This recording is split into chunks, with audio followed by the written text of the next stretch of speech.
মারবো।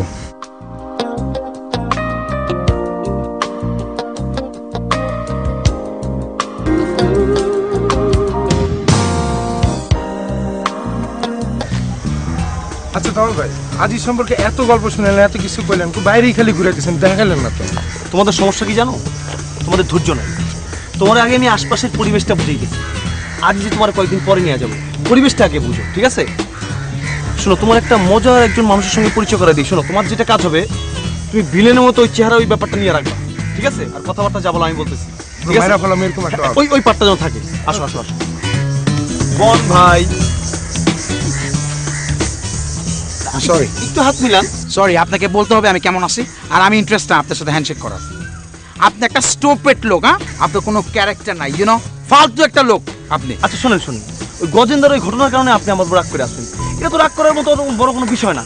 আর আমার বডিগার্ডের সঙ্গে পরিচয় হন, রাসেল। আই এম বন, আব্দুল কুদ্দুস বন। বুঝতে পারছেন তো? মানে গজেন্দার যদি ওই ব্যাপারটা হয়, তাহলে রাসেলের কি অবস্থা হবে বুঝতে পারছেন? আবার দেখো, হ্যাঁ? বুঝছো? মেন্টাল সমস্যা আছে।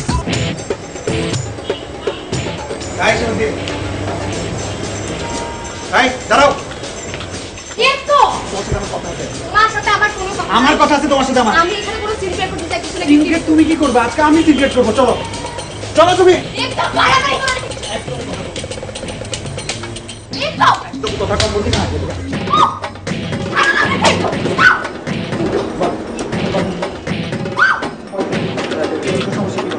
আমার কোনো সমস্যা নাই। তোর অনেক সমস্যা, তুই বল। কিন্তু তুই আমাকে সামনে রেখে তুই এভাবে চারিদিকে ঘুরে বেড়াচ্ছেন, কার সাথে ঘুরে বেড়াচ্ছিস? ও এইটা তোমার প্রবলেম। আমার প্রবলেম। এখন তোমার প্রবলেম, হ্যাঁ? আর যখন তুই মিথিলাকে নিয়ে ঘুরিস। এই মিথিলাকে নিয়ে আমি ঘুরি? ও তো একটা ক্র্যাক মিথিলা, ক্র্যাক অস্ট্রেলিয়া থেকে চলে আসছে আমার জন্য। কিন্তু আমি তোমার লাইফে আগে ছিলাম না মিথিলা তোমার লাইফে আগে ছিল?